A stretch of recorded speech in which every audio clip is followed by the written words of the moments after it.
Hidup TV mempersembahkan Oase Rohani Katolik yang dibawakan oleh para imam Keuskupan Agung Jakarta.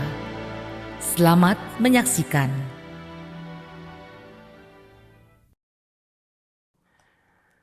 Saudara-saudariku yang terberkati, pencinta dan juga pendengar Oase Rohani Katolik dimanapun Anda berada, selamat Paskah.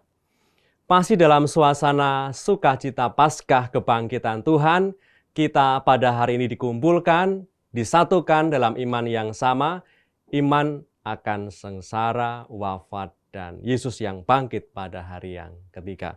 Pada hari ini, Minggu, tanggal 11 April 2021, kita bersama-sama juga memasuki Paskah yang kedua, yang juga sering kita kenal dengan memasuki Minggu Kerahiman Ilahi.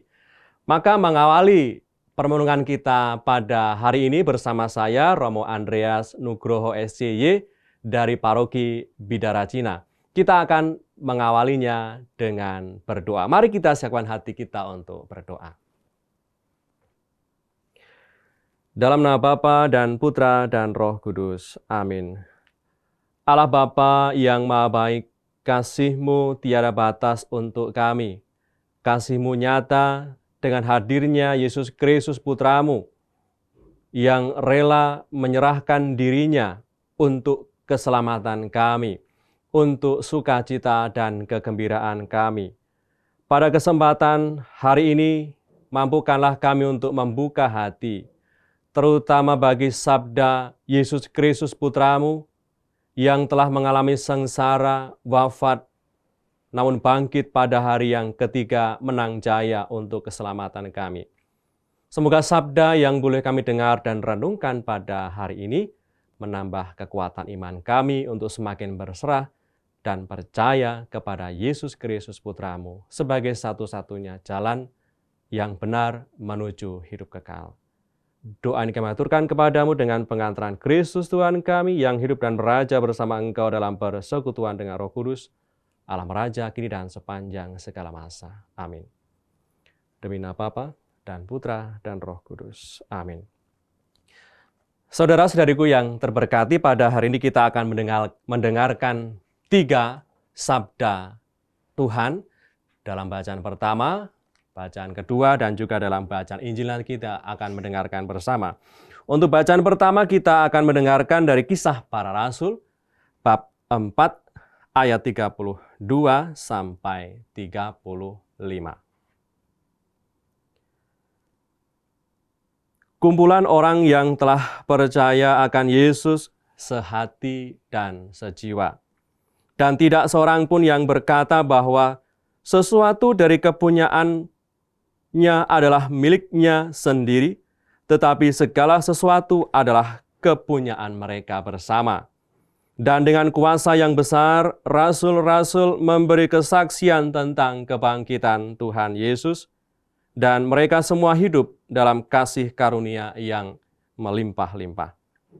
Di antara mereka tidak ada seorang pun yang berkekurangan, karena semua orang yang mempunyai tanah atau rumah menjual kepunyaannya itu, dan hasil penjualan itu mereka bawa dan mereka letakkan di depan kaki rasul-rasul. Lalu dibagi-bagikan kepada setiap orang sesuai dengan keperluannya. Demikianlah sabda Tuhan. Syukur kepada Allah. Mazmur tanggapan dengan refren, bersyukurlah kepada Tuhan sebab Ia baik. Bersyukurlah kepada Tuhan sebab Ia baik. Biarlah Israel berkata, kekal abadi kasih setianya. Biarlah kaum Harun berkata, kekal abadi kasih setianya. Biarlah orang yang takwa pada Tuhan berkata, kekal abadi kasih setianya. Bersyukurlah kepada Tuhan sebab Ia baik. Tangan kanan Tuhan berkuasa meninggikan, tangan kanan Tuhan melakukan keperkasaan. Aku tidak akan mati tetapi hidup, dan aku akan menceritakan perbuatan-perbuatan Tuhan. Tuhan telah mengajar aku dengan keras, tetapi ia tidak menyerahkan daku kepada maut. Bersyukurlah kepada Tuhan sebab ia baik. Batu yang dibuang oleh tukang-tukang bangunan telah menjadi batu penjuru. Hal itu terjadi dari pihak Tuhan, suatu perbuatan ajaib di mata kita. Inilah hari yang dijadikan Tuhan. Marilah kita bersorak-sorai dan bersukacita karenanya. Bersyukurlah kepada Tuhan sebab ia baik.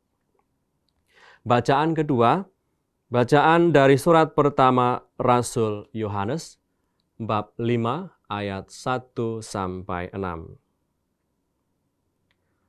Saudara-saudaraku yang terkasih, setiap orang yang percaya bahwa Yesus adalah Kristus, lahir dari Allah, dan setiap orang yang mengasihi Dia yang melahirkan, mengasihi juga Dia yang lahir daripadanya.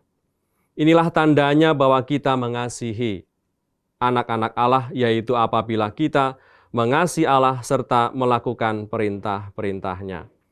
Sebab inilah kasih kepada Allah, yaitu bahwa kita menuruti perintah-perintahnya.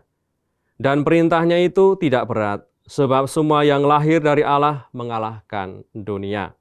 Dan inilah kemenangan yang mengalahkan dunia, yakni iman kita. Tidak ada orang yang mengalahkan dunia selain Dia yang percaya kepada Yesus adalah anak Allah. Dia inilah yang telah datang dengan air dan darah, yaitu Yesus Kristus. Bukan saja dengan air, tetapi dengan air dan darah. Dan rohlah yang memberi kesaksian, karena roh adalah kebenaran.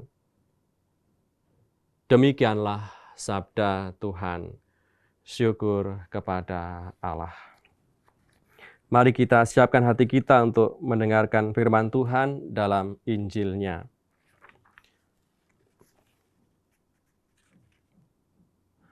Alleluia, alleluia, alleluia. Alleluia, alleluia, alleluia. Karena telah melihat aku, Thomas, maka engkau percaya. Berbahagialah mereka yang tidak melihat namun percaya. Alleluia, alleluia, alleluia. Tuhan sertamu. Inilah Injil Yesus Kristus menurut Yohanes. Dimuliakanlah Tuhan. Sekali peristiwa setelah Yesus wafat disalib pada malam pertama sesudah hari Sabat, berkumpullah murid-murid Yesus di suatu tempat dengan pintu-pintu yang terkunci, karena mereka takut kepada orang-orang Yahudi. Pada waktu itu datanglah Yesus berdiri di tengah-tengah mereka dan berkata, "Damai sejahtera bagi kamu." Sesudah berkata demikian, Yesus menunjukkan tangan dan lambungnya kepada mereka. Murid-murid itu bersukacita ketika mereka melihat Tuhan. Maka kata Yesus sekali lagi, "Damai sejahtera bagi kamu. Sama seperti Bapa mengutus aku, demikian juga sekarang aku mengutus kamu." Dan sesudah berkata demikian, Yesus menghembusi mereka dan berkata, "Terimalah Roh Kudus. Jikalau kamu mengampuni dosa orang, dosanya diampuni. Dan jikalau kamu menyatakan dosa orang tetap ada, dosanya tetap ada." Pada waktu Yesus datang itu, Thomas, seorang dari ke-12 murid yang juga disebut Didimus, tidak ada bersama mereka. Maka kata murid-murid yang lain itu kepadanya, "Kami telah melihat Tuhan." Tetapi Thomas berkata kepada mereka, "Sebelum aku melihat bekas paku pada tangannya, dan sebelum aku mencucukkan jariku ke dalam bekas paku itu, dan mencucukkan tanganku ke dalam lambungnya, sekali-kali aku tidak akan percaya." 8 hari kemudian, murid-murid Yesus berada kembali dalam rumah itu, dan Thomas pun bersama-sama dengan mereka. Sementara pintu-pintu terkunci, Yesus datang, ia berdiri tengah-tengah mereka dan berkata, damai sejahtera bagi kamu. Kemudian Yesus berkata kepada Thomas, taruhlah jarimu di sini dan lihatlah tanganku. Ulurkanlah tanganmu dan cucukkan ke dalam lambungku. Dan jangan engkau tidak percaya lagi, melainkan percayalah. Thomas menjawab kepadanya, ya Tuhanku dan Allahku. Kata Yesus kepadanya, karena telah melihat aku maka engkau percaya, berbahagialah mereka yang tidak melihat namun percaya. Memang masih banyak tanda lain yang dibuat Yesus di depan mata murid-muridnya yang tidak tercatat dalam kitab ini. Tetapi semua yang tercantum di sini tetap dicatat supaya kamu percaya bahwa Yesuslah Mesias, Anak Allah, dan supaya oleh imanmu kamu memperoleh hidup dalam namamu. Demikianlah Injil Tuhan. Terpujilah Kristus.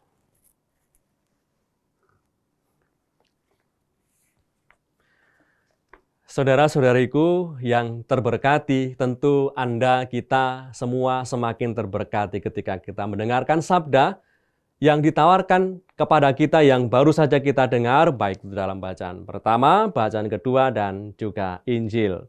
Nah, dalam bacaan pertama tadi, kita semua mendengar kisah para rasul.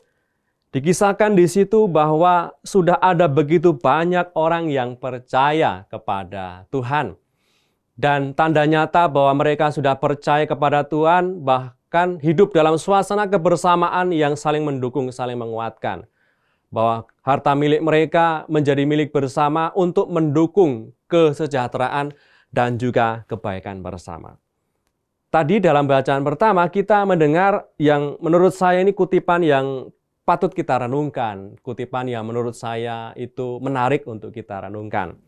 Yaitu tadi dikatakan bahwa ada kumpulan orang yang telah percaya, mereka sehati dan sejiwa, tidak ada seorang pun yang berkata bahwa sesuatu dari kepunyaannya adalah miliknya sendiri, tetapi segala sesuatu adalah kepunyaan mereka bersama. Di situ ada satu kalimat yang mengatakan kumpulan orang percaya. Siapa ini kumpulan orang percaya? Kalau kita kaitkan dengan kehidupan sekarang, tentu mereka adalah orang-orang yang percaya kepada Yesus sebagai orang Kristen, orang-orang yang sudah dibaptis dalam nama Tuhan. Itulah mereka yang disebut sebagai dalam kisah para rasul tadi, kumpulan orang-orang yang percaya. Artinya orang yang percaya kepada Yesus Kristus yang adalah Tuhan, penyelamat, dan penebus satu-satunya. Sehingga kumpulan orang percaya inilah yang dikatakan yang percaya kepada Yesus, dan mereka percaya kepada Yesus oleh karena pewartaan dari para rasul, yaitu para murid Tuhan yang terlebih dulu percaya kepada Yesus sebagai Tuhan dan penyelamat. Maka di situ kita melihat bahwa mereka disebut sebagai kumpulan orang percaya, atau kalau dalam bahasa Konsili Vatikan itu adalah paguyuban atau persekutuan umat beriman.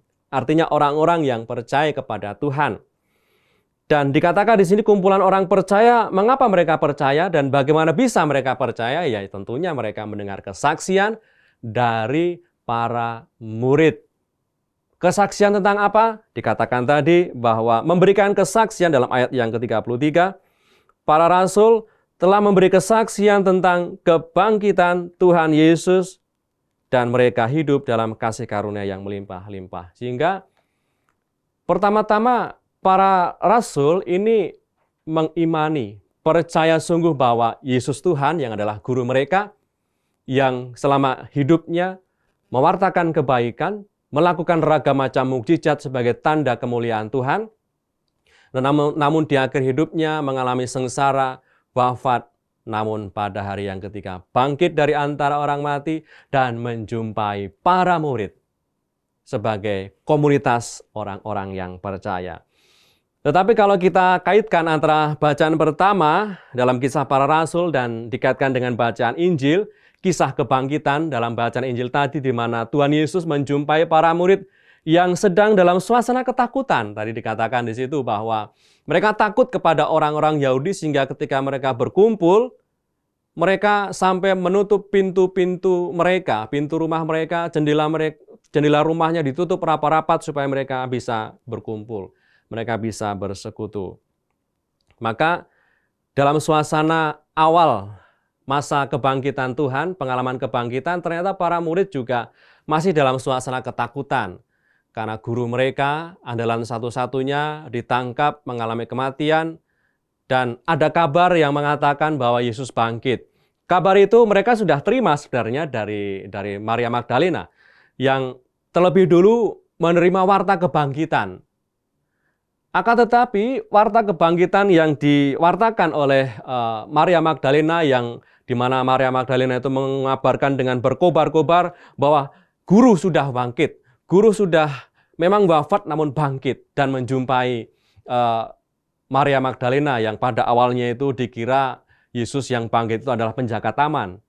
Maka kendati pun para murid itu, kalau kita kaitkan dalam bacaan Injil tadi bahwa para murid juga awalnya tidak percaya akan pewartaan dari Maria Magdalena yang mengatakan bahwa Tuhan sudah bangkit. Tetapi mereka sebagai para murid juga tetap tidak percaya, dan ketidakpercayaan mereka itu nampak dalam ketakutan, di mana mereka berkumpul masih dalam tempat yang tertutup dan serba terkunci. Dan juga sama ketika para murid ini, sebagian besar para murid sudah menerima dan juga mengalami kebangkitan Tuhan, ternyata juga di situ ada satu orang yang belum mengalami, dijumpai oleh Tuhan Yesus yang bangkit, yaitu tentu Anda ingat siapa itu? Thomas, yang disebut Didimus tadi. Jadi entah kemana itu tidak dikisahkan dalam Injil ini, bahwa mungkin Thomas masih menjala ikan atau di mana, masih di laut atau masih di pantai, kita tidak tahu, tidak dijelaskan. Tetapi dikisahkan di situ sebagian besar, yaitu ke-10 murid itu berkumpul di situ, tetapi hanya satu yang belum kumpul, yaitu Thomas. Maka ketika ke-10 murid ini berkumpul dan dijumpai oleh Yesus yang bangkit, di mana Yesus Tuhan tadi mengatakan damai sejahtera bagi kamu, artinya meneguhkan mereka bahwa inilah aku gurumu yang wafat namun bangkit pada hari yang ketiga, dan menjumpai mereka. Walaupun sebagian besar murid ini sudah mengatakan bahwa kami telah melihat Tuhan, dikisahkan tadi dalam bacaan Injil bahwa kami telah melihat Tuhan, tetapi juga Thomas tetap tidak percaya juga bahwa sebelum aku mencucukkan jariku ke bekas luka-luka Yesus, sekali-kali aku tidak percaya. Itu kan keraguan Thomas tadi yang kita dengar dalam bacaan Injil. Maka itu ada rantai ketidakpercayaan pada awalnya. Di tengah para murid juga ada semacam rantai ketidakpercayaan. Maria Magdalena yang lebih dulu mendapatkan warta kebangkitan Tuhan, setelah itu juga mewartakan kepada para murid, karena juga diminta oleh Tuhan Yesus bahwa hendaklah kamu wartakan kepada murid-muridku yang lainnya.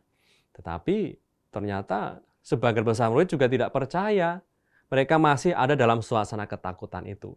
Dan ketika mereka sudah dijumpai oleh Tuhan yang bangkit, mewartakan pengalaman kebangkitan itu kepada Thomas, Thomas juga tidak percaya. Maka di sini kita lihat ini dinamika iman para murid pada awalnya itu. Mereka tidak serta-merta dibentuk menjadi murid yang mudah percaya ternyata.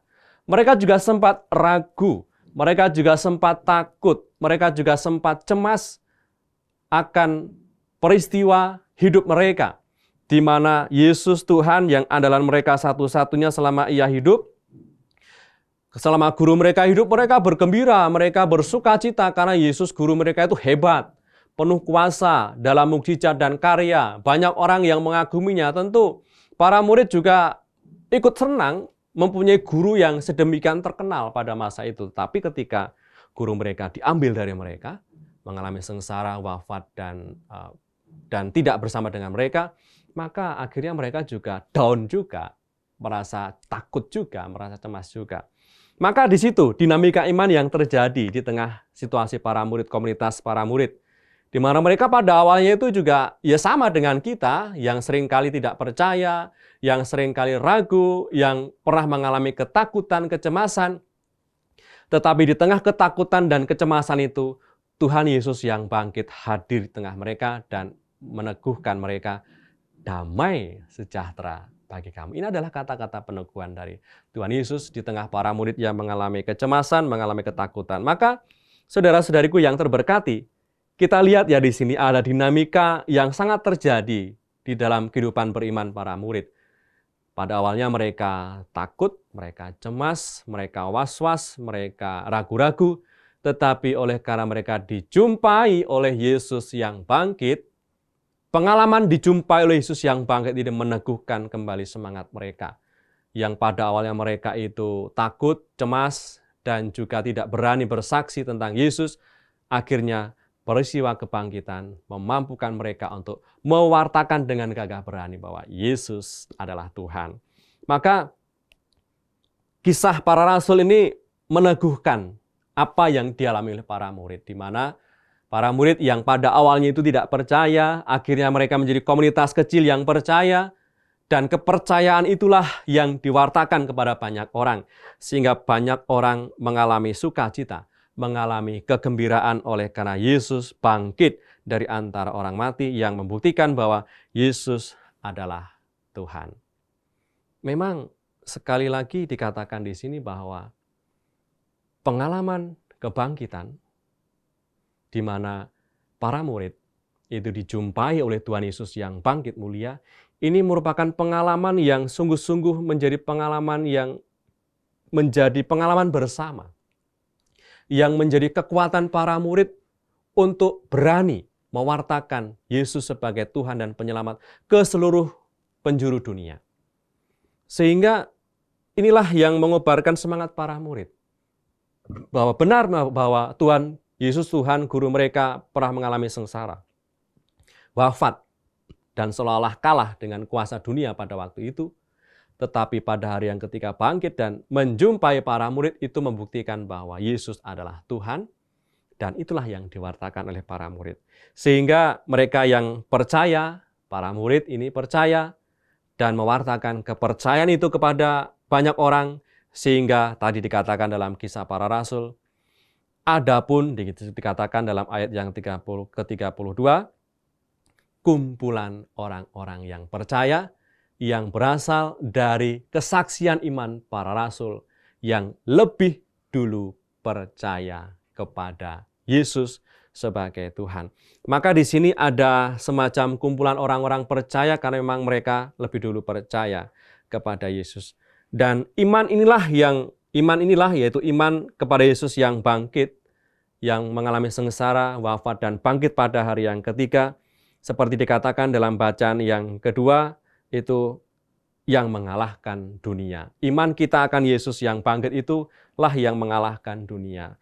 Mengalahkan dunia itu artinya bahwa dunia dengan segala kepentingan, segala hal yang lebih mengarahkan kita kepada dosa, itu dikalahkan oleh karena iman kepada Yesus Kristus Tuhan. Sehingga saudara-saudariku yang terberkati, iman akan Yesus yang bangkit itu menjadi iman bersama, di mana para murid sungguh-sungguh mengalami bahwa Yesus Kristus adalah Tuhan. Sama misalnya kalau kita sebagai umat yang percaya kepada Yesus sebagai Tuhan, seperti dialami oleh para murid tadi, bahwa mereka bisa membentuk sebuah kumpulan orang-orang yang percaya atau paguyuban umat beriman karena berasal dari pengalaman iman yang sama, bahwa Yesus Kristus adalah Tuhan yang nyata lewat sengsara, wafat, dan kebangkitannya. Sehingga kepercayaan inilah yang diwartakan, tidak ada yang lain. Sukacita para murid itu ya berasal dari ini, pengalaman puncak hidup Tuhan. Bahwa memang benar ketika para murid hidup bersama dengan Tuhan, para murid juga terkagum-kagum dan juga merasa sangat bergembira ketika Yesus guru mereka melakukan berbagai macam ragam mukjizat, dan tentu mereka cukup bangga ya. Wah, guru saya hebat ini. Dibandingkan dengan guru-guru yang lainnya, dibandingkan dengan orang tua-tua lainnya, mereka tidak bisa melakukan mukjizat seperti guru saya, maka saya patut bangga dong. Maka mereka sebagai komunitas kecil, sebagai komunitas murid pada waktu itu tentu mereka gembira, percaya bahwa Yesus adalah Tuhan, Yesus yang sungguh-sungguh Allah hadir di tengah-tengah mereka. Nah, ternyata dalam suasana itu ternyata juga pernah mereka mengalami situasi ketidakpercayaan itu, di mana tadi dikisahkan Yesus yang bangkit mulia itu ternyata juga sebelumnya mengalami sengsara dan wafat, dan itulah saat-saat down para murid tidak siap mengalami itu semua. Maka saudara-saudariku yang dikasihi Tuhan, dalam bacaan pertama ini kita diajak untuk bisa semakin menaruh percaya kepada Yesus sebagai Tuhan. Sama seperti para rasul ini berhasil membentuk paguyuban umat beriman yang percaya kepada Yesus Kristus Tuhan, maka tentu Anda, kita semua yang sudah dibaptis dalam nama Tuhan, sebagai pribadi-pribadi yang percaya kepada Tuhan, juga semakin diteguhkan oleh karena kesaksian dari kisah para rasul, di mana mereka sama-sama percaya akan apa yang diwartakan oleh para murid, yaitu Yesus Kristus adalah Tuhan, yang nyata dalam peristiwa sengsara, wafat, dan bangkit pada hari yang ketiga. Itulah pengalaman para murid ya, bahwa ketika pada awalnya mereka tinggal bersama dengan guru mereka, Yesus, bangga melihat ragam macam mukjizat yang dilakukan.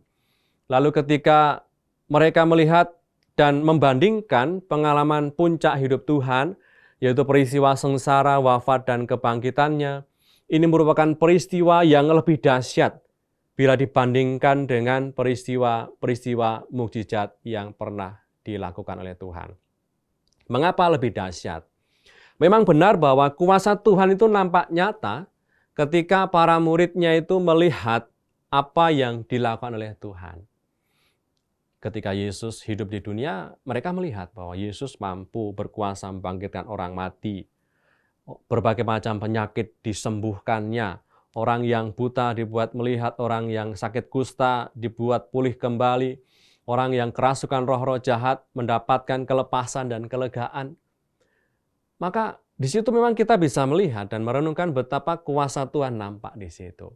Tetapi kuasa Tuhan atau kuasa cinta kasih Tuhan itu lebih dahsyat lagi terjadi ketika kita merenungkan peristiwa salib, di mana Yesus Tuhan kita menerima kurban yang harus diterimanya itu, menerima sengsara, wafat.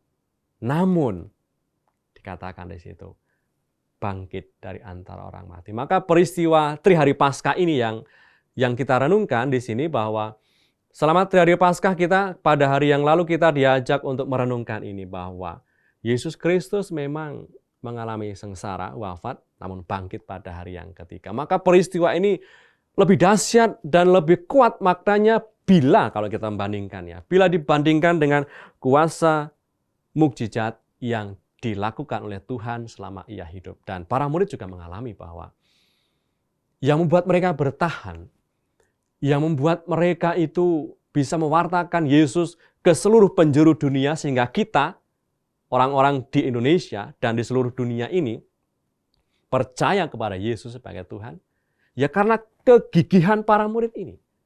Karena keuletan dan ketekunan mereka yang sungguh beriman kepada Yesus, Yesus yang mengalami sengsara, wafat, namun bangkit pada hari yang ketiga. Ini yang menjadi kekuatan mereka.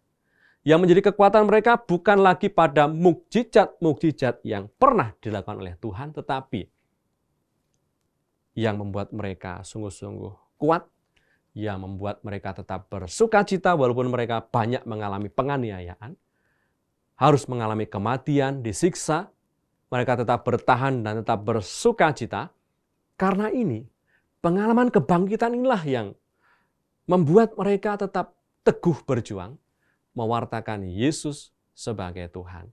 Sehingga pengalaman kebangkitan, pengalaman Yesus yang sengsara, wafat, dan bangkit ini menjadi pengalaman bersama yang sungguh mereka pegang erat-erat, yang mereka wartakan, dan oleh karena iman inilah yang membuat mereka itu bisa mewartakan Yesus ke seluruh penjuru dunia. Maka dikatakan tadi dalam bacaan yang kedua, iman kita kepada Yesus yang bangkit bisa mengalahkan dunia. Tadi dalam bacaan kedua kita mendengar dari surat 1 Yohanes dikatakan dalam ayat yang keempat, dikatakan di situ. Dan inilah kemenangan yang mengalahkan dunia, yaitu iman kita. Dan itu sudah ditunjukkan oleh para muridnya. Betapa mereka ini pada masa-masa awal hidup beriman, dalam gereja perdana mereka sungguh mengalami masa-masa yang tidak mudah. Mereka dianiaya, mereka dikejar-kejar, mereka mengalami siksaan, deraan, hinaan. Tetapi mereka tetap kuat bertahan oleh karena imannya ini. Imannya akan Yesus yang bangkit mulia, inilah yang membuat mereka tetap bertahan dan bersuka cita di dalam iman. Karena bahkan mereka juga mengalami, kedatipun mereka mengalami penderitaan, sengsara, mereka malah bergembira tuh. Ketika mereka harus mengalami sengsara, ketika mereka harus mengalami penghinaan. Itu kan aneh menurut kita. Secara manusiawi ketika kita mengalami penghinaan, mengalami kesulitan, betapa banyak kita yang mengeluh. Tetapi para murid ketika mewartakan Yesus yang bangkit, mewartakan Yesus sebagai Tuhan, dan mereka mengalami sengsara, mereka dipenjara, mereka dianiaya, mereka mengalami masa-masa yang tidak mudah. Ternyata mereka bersuka cita. Sukacita ini tentu mengalir dari iman ini. Iman akan Yesus yang bangkit mulia. Jadi para murid tidak beriman kepada Yesus yang bisa melakukan berbagai macam mukjizat, tetapi mereka beriman kepada Yesus karena Yesus yang telah mengalami sengsara, wafat, dan bangkit pada hari yang ketiga. Hidup TV mempersembahkan Oase Rohani Katolik yang dibawakan oleh para imam Keuskupan Agung Jakarta. Selamat menyaksikan.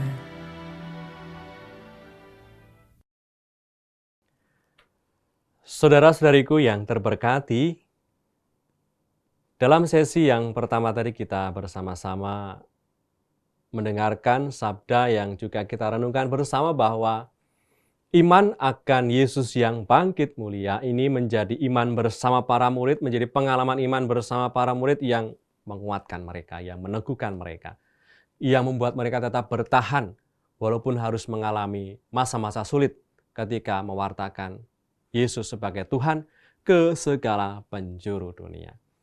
Akan tetapi walaupun mereka mengalami kesulitan, mengalami juga masa-masa yang tidak mudah, mereka tetap percaya bahwa ada makna. Mereka tetap mengalami sukacita, mengalami kegembiraan karena iman mereka. Karena pengalaman iman mereka itulah yang membuat mereka bertahan, membuat mereka tetap kokoh, berpegang kepada Yesus sebagai Tuhan. Bahkan walaupun mereka dihadapkan pada bahaya kematian pun mereka tetap percaya dan tidak mengingkari iman mereka, sebab mereka percaya bahwa Yesus adalah Tuhan dan yang bisa menyelamatkan. Nah, dalam bacaan Injil yang kita dengarkan pada hari ini, kita juga bersama-sama diajak untuk kembali ikut dalam dinamika iman yang dialami oleh para murid. Tadi dalam sesi yang pertama, saya juga mengajak Anda semua untuk ikut larut dalam situasi dinamika iman, di mana pada awalnya para murid juga tidak percaya bahwa Yesus sudah bangkit dari antara orang mati. Mereka memang mendengar bahwa Maria Magdalena mengatakan kepada mereka bahwa Yesus Guru sudah bangkit. Tetapi itu juga tidak cukup membuang ketakutan-ketakutan yang masih ada dalam diri para murid. Sehingga itulah yang kita akan renungkan dalam bacaan Injil ini, di mana mereka masih adalah dalam suasana ketakutan itu. Tadi dalam bacaan pertama kita mendengarkan sudah tercipta itu komunitas yang percaya, dan ternyata sebelum terjadi dan sebelum terbentuk komunitas orang-orang percaya, juga pada awalnya para murid juga mengalami, kita lihat tadi dan kita dengar dalam bacaan Injil, mereka juga awalnya tidak percaya. Mereka ragu-ragu, mereka takut, mereka cemas terhadap orang-orang Yahudi. Karena ya kita sangat memahami situasi para murid kala itu. Kita juga bisa membayangkan dan kita juga bisa bandingkan dengan hidup kita. Di mana Yesus guru mereka itu sudah menjadi andalan hidup mereka. Dan tentu para murid sudah punya cita-cita, harapan kepada Tuhan Yesus.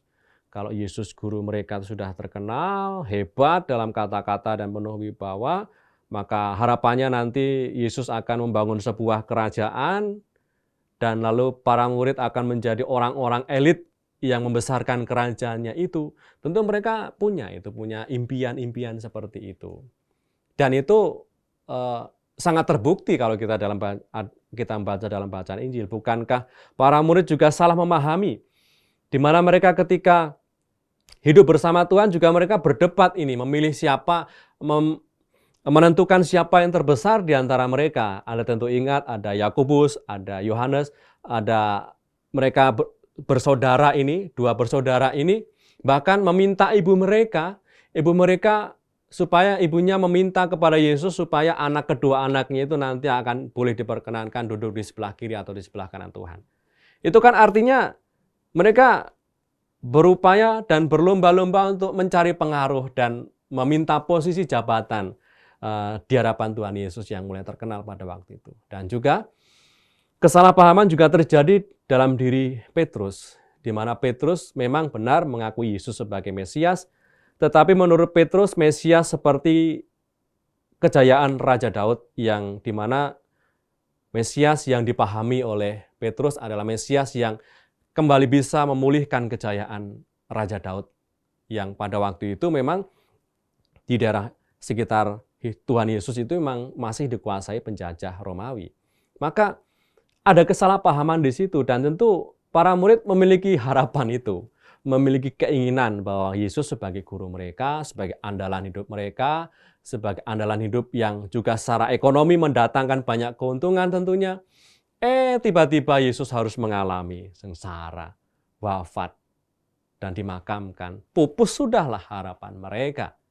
Maka ketika mereka berkumpul kembali, mereka takut juga. Takut nanti mereka juga ditangkap, mereka dipenjara, dan mengalami hal yang sama. Tetapi dalam suasana ketakutan itu, di tengah suasana ketakutan itu, Tuhan kita Yesus Kristus yang telah mengalami kegelapan makam itu bangkit pada hari yang ketiga, menjumpai mereka dengan mengatakan, damai sejahtera bagi kamu.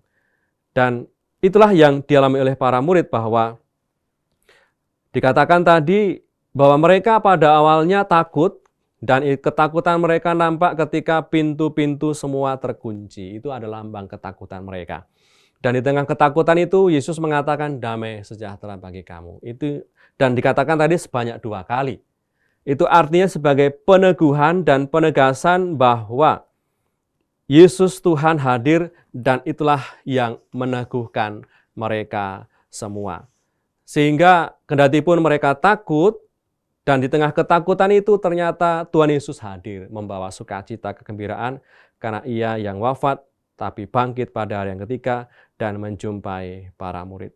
Sehingga suasana ketakutan itu berubah ketika Yesus mengatakan, peace be with you, damai sejahtera bagi kamu. Maka itulah yang seringkali diulangi ketika kita merayakan Ekaristi. Sebelum kita menyambut tubuh Tuhan, dikatakan di situ bahwa kita sering mengucapkan salam damai, damai sejahtera bagi kamu. Damai Tuhan, damai Kristus. Itu artinya ini kita ingin meneguhkan pengalaman kebangkitan yang pada waktu itu meneguhkan iman para murid. Yang pada saat itu cemas, yang pada saat itu takut dan ragu, disegarkan iman mereka. Disegarkan kepercayaan mereka, dan pengharapan mereka ditumbuhkan kembali, keyakinan mereka dikobarkan kembali oleh kata-kata ini. Damai sejahtera bagi kamu. Maka saudara-saudariku yang terberkati, kita sungguh-sungguh melihat bahwa orang-orang yang percaya, yaitu para murid ini, dibentuk dalam suasana yang seperti itu. Pada awalnya mereka takut, ragu, akhirnya mereka menjadi percaya oleh karena hadirnya Yesus yang bangkit mulia. Ketakutan para murid itu menjadi sirna ketika mereka mengalami bahwa Yesus yang bangkit mulia ini, sehingga kebangkitan Tuhan ini menjadi jaminan. Jaminan bagi kita semua, jaminan bagi para murid, jaminan bagi kita yang walaupun tidak melihat Yesus secara fisik, tetapi percaya oleh karena pewartaan para murid, oleh karena pewartaan para murid ke-12 murid itu, sehingga kita juga menjadi pribadi-pribadi yang percaya kepada Yesus Kristus Tuhan. Sehingga kalau kita lihat di sini, Bapak, saudara-saudariku, Bapak, Ibu, saudara-saudari yang dikasihi Tuhan, Yesus Kristus memang sungguh bangkit. Dan bukti nyata bahwa Tuhan Yesus itu sungguh bangkit adalah ia menjumpai para murid-Nya. Dan perjumpaan inilah yang meyakinkan para murid untuk bisa semakin percaya kepada Yesus Kristus Tuhan. Para murid mengalami secara nyata, dikisahkan tadi dalam bacaan Injil, mengalami secara nyata bahwa Yesus bangkit. Dan oleh karena itu tidak ada yang bisa menghalangi dan merintangi mereka untuk mewartakan ini, kebenaran iman ini. Walaupun ada bahaya, walaupun ada ketakutan dan kecemasan, mereka tetap percaya akan kebenaran iman yang sungguh-sungguh mereka alami, yang mereka rasakan. Semangat para murid ini berkobar-kobar sebagai pewarta bahwa Yesus sebagai Tuhan, di mana Yesus yang mulia, bangkit mulia itu pada waktu itu mewartakan akan Yesus yang sungguh-sungguh bangkit, dan mereka juga ingin agar pengalaman mereka bersama ini juga bisa dirasakan, bisa dialami oleh banyak orang. Dan pada hari ini kita juga bersama-sama pada Minggu Paskah yang kedua, kita juga merenungkan Minggu Kerahiman Ilahi. Kalau kita mendengar kata kerahiman atau kerahiman ilahi, tentu kita di sini merenungkan betapa Allah itu sungguh merahimi kita. Seorang bayi atau janin yang ada di dalam rahim seorang ibu mendapatkan banyak hal ya dari rahim ini. Mendapatkan kehidupan dari rahim ibu ini. Maka kalau kita pada hari ini merenungkan peristiwa iman Allah yang Maha Rahim, seperti dikatakan tadi bahwa dalam kisah kebangkitan di mana Tuhan Yesus mengatakan kepada para murid-Nya, dikatakan bahwa ketika kamu mengampuni dosa orang, dosanya diampuni. Ketika kamu mengatakan dosa orang tetap ada, maka dosanya tetap ada. Maka inilah warisan iman yang diberikan oleh Tuhan Yesus yang bangkit kepada para murid-Nya, bahwa sakramen tobat, sakramen rekonsiliasi ini diberikan kepada komunitas orang yang percaya ini, kepada para murid-Nya. Dan sekarang kita bisa terima dari para imam, uskup, kita bisa menerima sakramen rekonsiliasi ini dan mendapatkan diri kita didamaikan lagi dengan Allah. Karena apa? Karena kita mendapatkan perintah langsung dari Tuhan Yesus, di mana Tuhan Yesus mengatakan kepada para murid-Nya, terimalah Roh Kudus. Jikalau kamu mengampuni dosa orang, dosanya diampuni. Dan jikalau kamu menyatakan dosa orang tetap ada, dosanya tetap ada. Maka apa yang kita rayakan pada hari ini, yaitu kerahiman ilahi, nyata di sini bahwa Yesus Tuhan memberikan perintah pengampunan kepada komunitas orang yang percaya ini, yaitu ke-11 murid, di mana mereka sudah mendapatkan perintah langsung dari Tuhan untuk bisa mendapatkan warisan iman supaya bisa mengampuni dosa orang. Ini bukti akan kerahiman Allah itu, di mana kita mendapatkan damai-Nya, kita mendapatkan sukacitanya, kita mendapatkan belas kasih-Nya.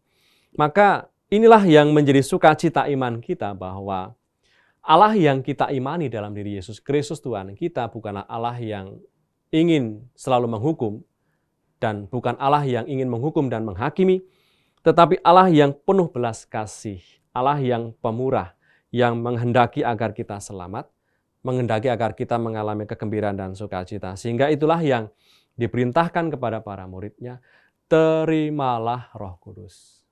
Dan itulah yang diterima oleh para murid, dan itulah yang diberikan kepada kita semua. Dan oleh karena itu kita pada hari ini patut merenungkan kerahiman ilahi.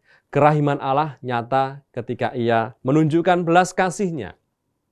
Belas kasih-Nya nyata ketika Ia juga mengampuni dosa-dosa kita.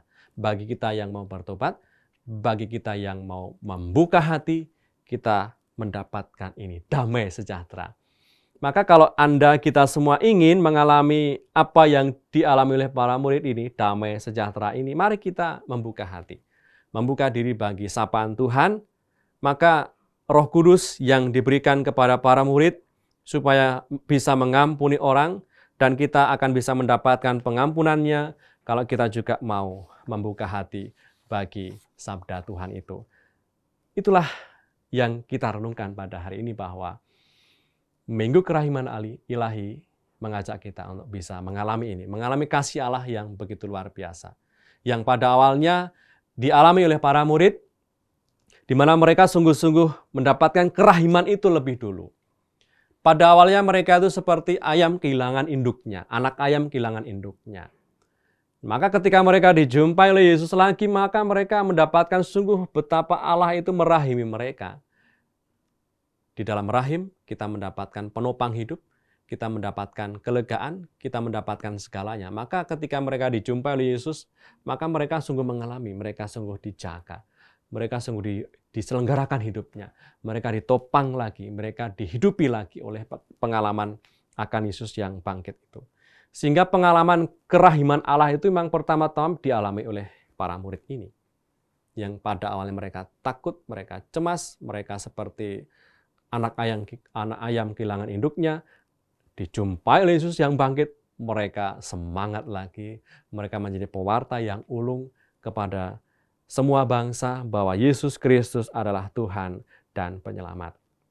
Oleh karena itu, saudara-saudari yang dikasihi Tuhan, pesan yang bisa kita ambil dalam permenungan yang kita renungkan pada hari ini adalah kita seringkali juga sama seperti para murid, bahwa kita tergoda untuk menyerah dalam perjalanan iman kita.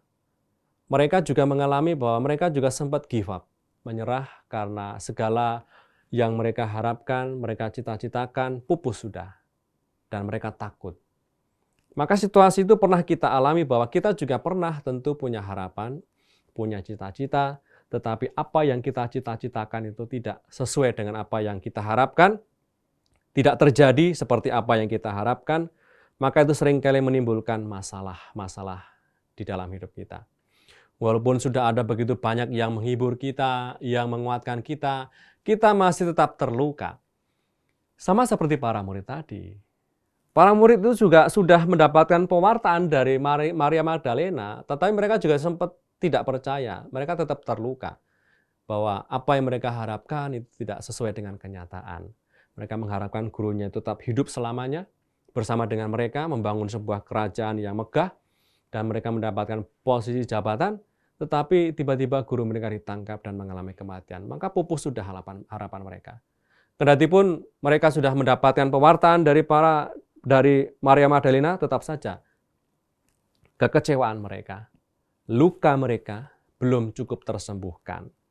Maka itu juga kita alami bersama sebenarnya. Ketika kita mengalami kekecewaan, mengalami keputusasaan, betapa sering kita juga ketika ada orang yang menghibur kita, ketika ada orang yang menasihati kita, seringkali kita juga tidak begitu mendengarkannya dan juga menganggap angin lalu. Akan tetapi ternyata Tuhan juga punya caranya sendiri untuk menyentuh kita, untuk membuka mata hati kita dan menumbuhkan kembali harapan kita. Walaupun para muridnya tadi pada awalnya itu kekecewaan mereka itu tidak terobati oleh karena pewartaan Maria Magdalena, ternyata Tuhan Yesus datang sendiri. Dengan caranya hadir di tengah-tengah ketakutan para murid.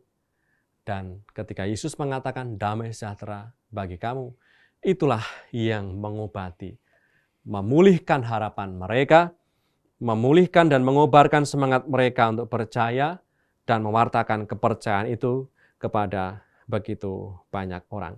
Sehingga kita bisa melihat di sini bahwa tentu Anda juga pernah mengalami kekecewaan, mengalami keputusasaan, mengalami luka-luka ada dalam hidup kita.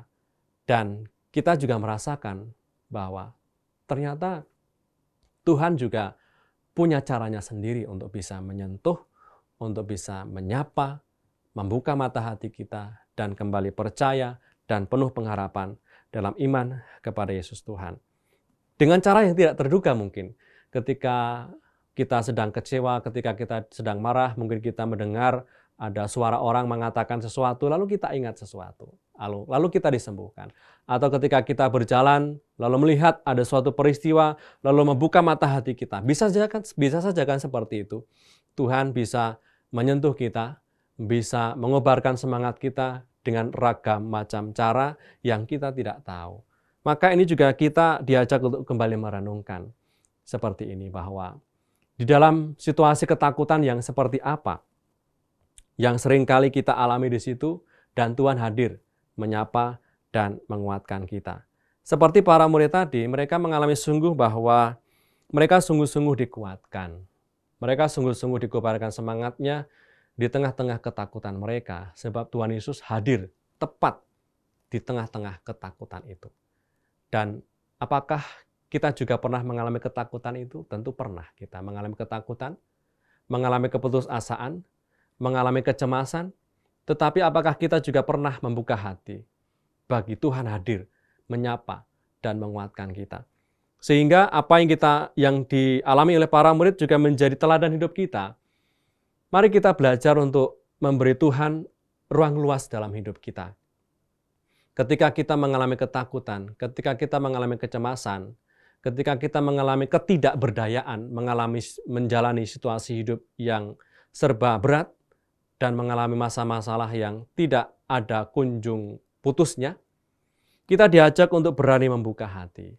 Membuka hati supaya Tuhan hadir di tengah-tengah kehidupan kita, mendukung dan menguatkan kita.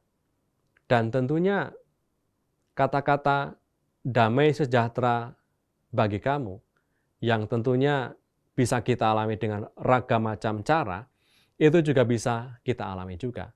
Sehingga dari pihak kita sendiri kita diajak untuk bisa terbuka. Terbuka kepada hadirnya Tuhan dan membiarkan Tuhan membentuk kita menjadi pribadi yang semakin berkenan di hadapannya. Memang tidak mudah ya, memang tidak mudah kita diajak untuk terbuka. Terbuka bagi hadirnya Tuhan. Bagaimana terbuka pada hadirnya Tuhan kalau kita sendiri mengalami ketakutan dan kecemasan, itu memang tidak mudah. Memang itulah yang juga dialami oleh para murid.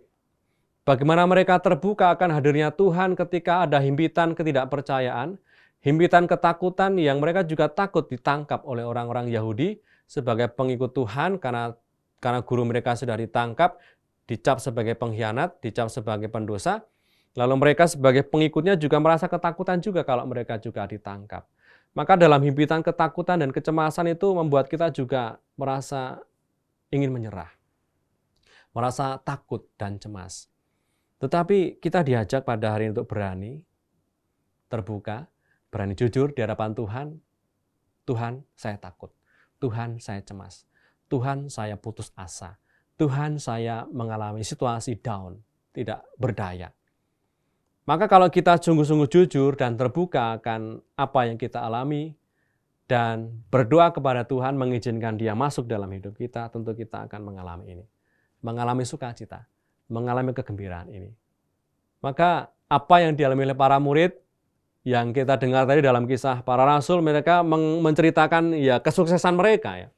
Mengalami pencapaian-pencapaian hidup mereka, tetapi sebelum mereka mengalami prestasi itu, mengalami keberhasilan itu, membentuk orang-orang yang percaya, mereka ternyata lebih dulu terbentuk dalam dinamika iman yang mereka juga pada awalnya tidak percaya. Tetapi dalam ketidakpercayaan itu, mereka diteguhkan oleh Tuhan yang bangkit, dan akhirnya mereka percaya bahwa Yesus adalah Tuhan, dan akhirnya mereka bisa membentuk komunitas yang percaya itu. Maka saudara-saudariku yang terberkati, mari kita berani belajar untuk percaya kepada Tuhan.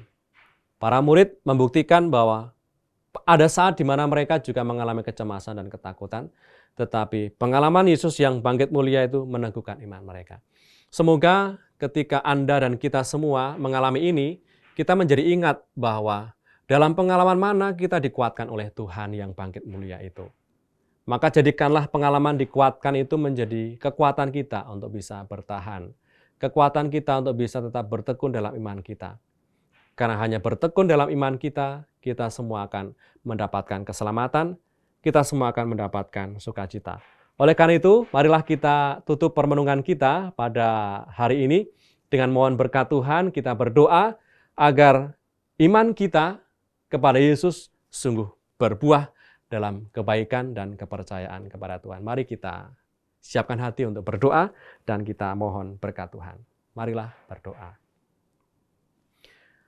Demi nama Bapa dan Putra dan Roh Kudus. Amin. Allah Bapa yang maha baik.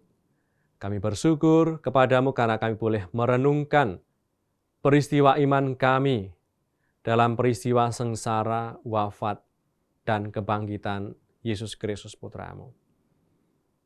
Pengalaman kebangkitan di mana para murid dijumpai oleh Yesus yang bangkit mulia, mengobarkan semangat kami pula untuk semakin bisa percaya dan berserah diri kepada Yesus Tuhan yang adalah penyelamat kami satu-satunya. Semoga iman kepercayaan kami juga berbuah dalam keutamaan Kristiani yang baik kepada sesama, berbuah dalam bela rasa, berbuah dalam cinta kasih, dan juga kebaikan. Semoga iman akan Yesus yang bangkit menggerakkan kami untuk semakin mengasihi, menjadi semakin mau terlibat, dan bisa menjadi berkat bagi sesama yang ada di sekitar kami. Allah Bapa yang maha baik, pada kesempatan ini kami juga mohon berkat-Mu, berkat penyertaan-Mu bagi saudara-saudari kami yang sedang mengalami keputusasaan, mengalami kekeringan iman. Semoga dengan cara-Mu yang khusus, Engkau juga turut menyentuh mereka, menguatkan mereka. Sama seperti Yesus Kristus Putra-Mu menyentuh dan menguatkan para murid untuk semakin percaya kepadanya. Kami juga berdoa bagi saudara-saudari kami, umat-Mu yang sedang sakit. Semoga mereka semua Engkau kuatkan dan Engkau pulihkan sehingga bisa beraktivitas seperti sedia kala. Kami serahkan perjalanan hidup kami, dinamika hidup kami ke dalam tangan-Mu. Kami percaya bahwa Engkau mempunyai rencana indah dalam hidup kami. Tuhan kami aturkan kepadamu dengan pengantaran Yesus Kristus Tuhan kami, yang hidup dan meraja bersama Engkau dalam persekutuan dengan Roh Kudus, Allah meraja kini dan sepanjang segala masa. Amin. Tuhan sertamu. Kita semua yang mendengar dan merenungkan sabda Tuhan pada hari ini selalu dibimbing, dilindungi, dan diberkati oleh Allah yang Maha Kuasa, Bapa dan Putra dan Roh Kudus. Amin. Demikianlah oase rohani Katolik yang dibawakan oleh para imam Keuskupan Agung Jakarta. Tuhan memberkati.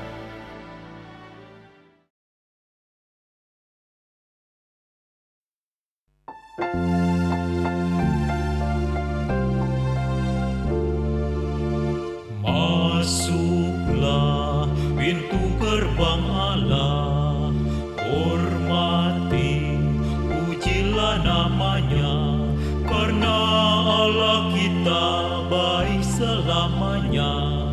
Datang pada Tuhan dengan bernyanyi, tiup dengan merdu bunyi sangkakala, bersorak baginya hai seluruh bumi, berbaktilah dengan sukaria.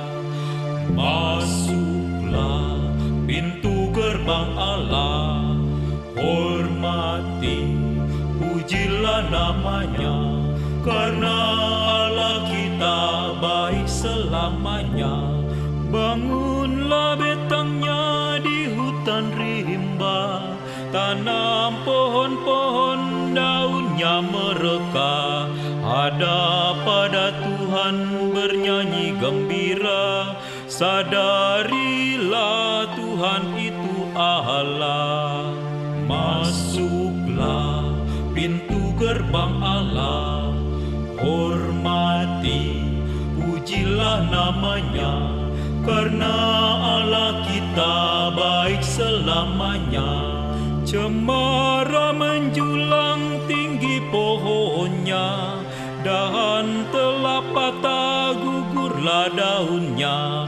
Cinta kasih Tuhan kekal selamanya, setianya tetap selamanya.